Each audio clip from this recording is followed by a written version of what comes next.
हम में से अधिकतर लोग उस पृष्ठभूमि से आए हैं जहां बीमारी का मतलब होता है पूरे परिवार पर मानो बिजली गिर गई हो।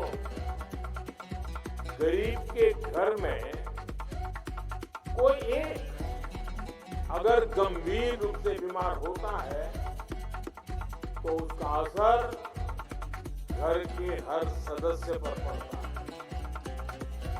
एक समय था जब इलाज में लोगों को घर, जमीनें, गहने सब बिक जाते थे।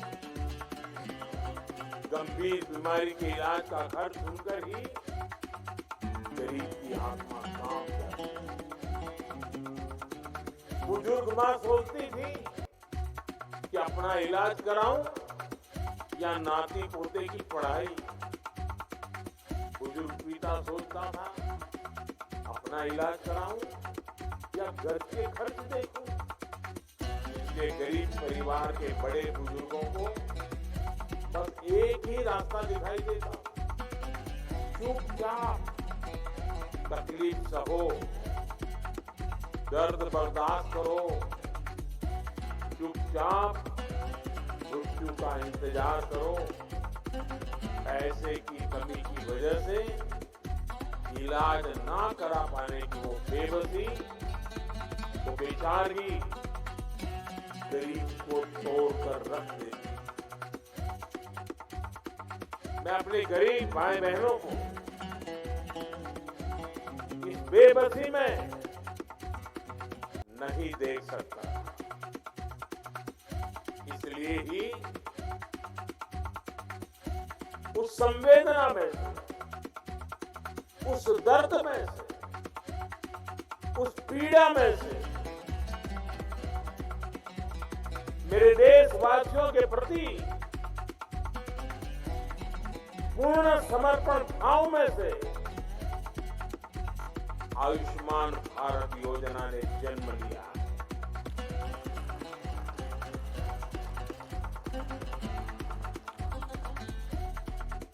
सरकार ने तय किया कि गरीब के अस्पताल में भर्ती होने का खर्च 5 लाख रुपए तक के इलाज का खर्च सरकार उठाएगी।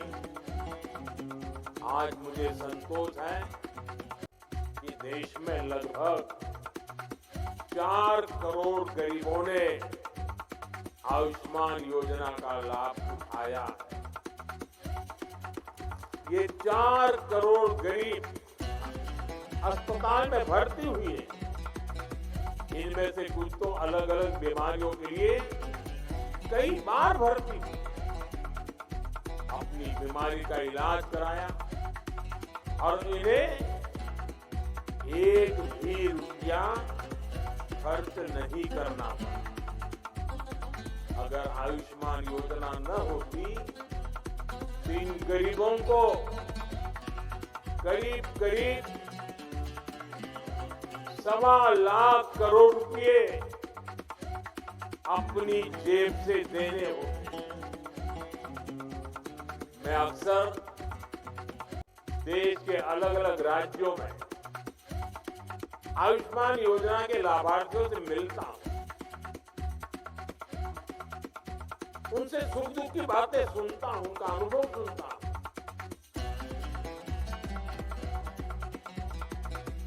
और बात करते हुए उनकी आंखों में से जो खुशी के आंसू छलकते हैं वो आयुष्मान योजना से जुड़े हर व्यक्ति के लिए, हर डॉक्टर के लिए, हर पैरामेडिकल स्टाफ के लिए किसी आशीर्वाद से कम नहीं हो।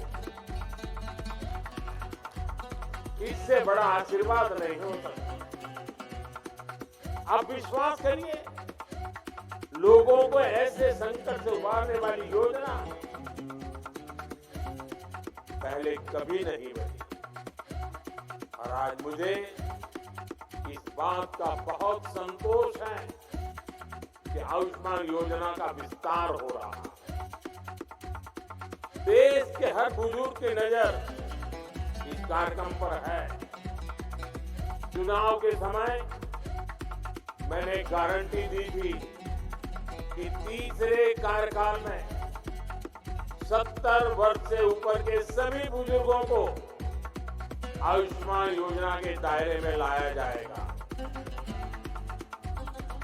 आज धन्वंतरी जयंती पर ये गारंटी पूरी हो रही है।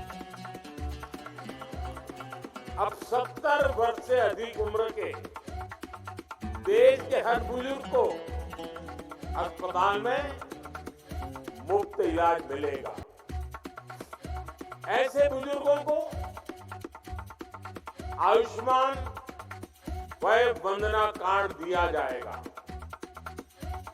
सरकार का प्रयास है कि देश के हर बुजुर्ग जिनकी आयु 70 वर्ष के ऊपर है उनको जल्द से जल्द आयुष्मान वय वंदना कार्ड मिले। और ये ऐसी योजना है जिसमें आय की कोई पाबंदी नहीं। गरीब हो, मध्यम वर्ग का परिवार हो, उच्च वर्ग का परिवार हो, हर कोई इसका लाभार्थी बन सकता है।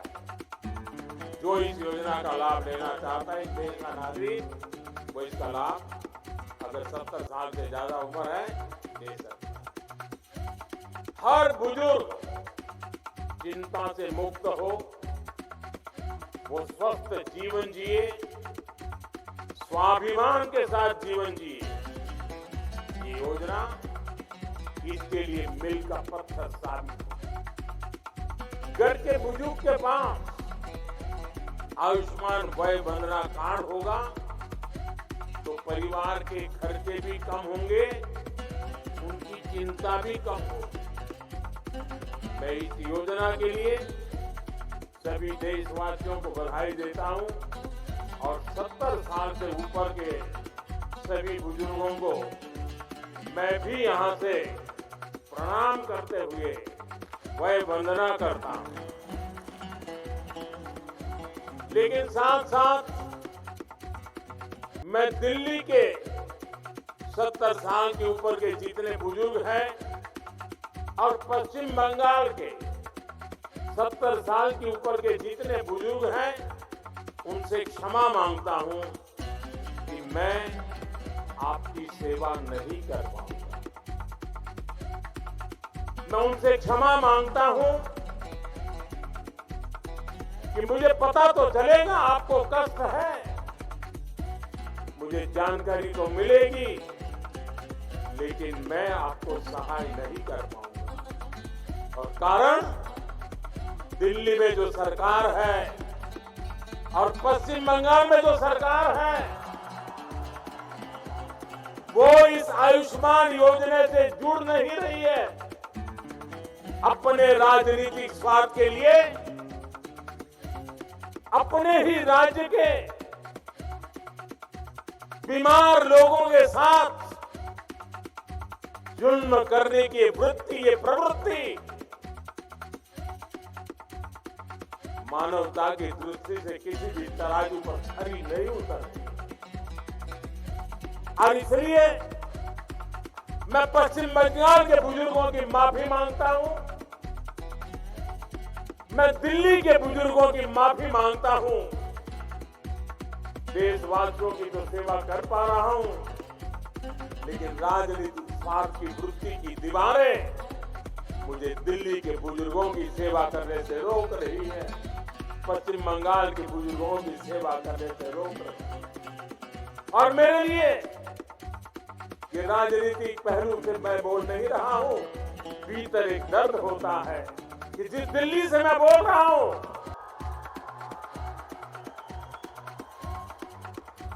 दिल्ली के भी बुजुर्ग मेरी बात सुनते होंगे।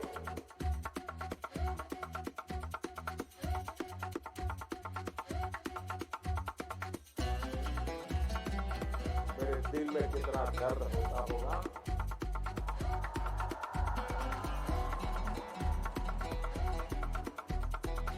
मैं शब्दों में बयान नहीं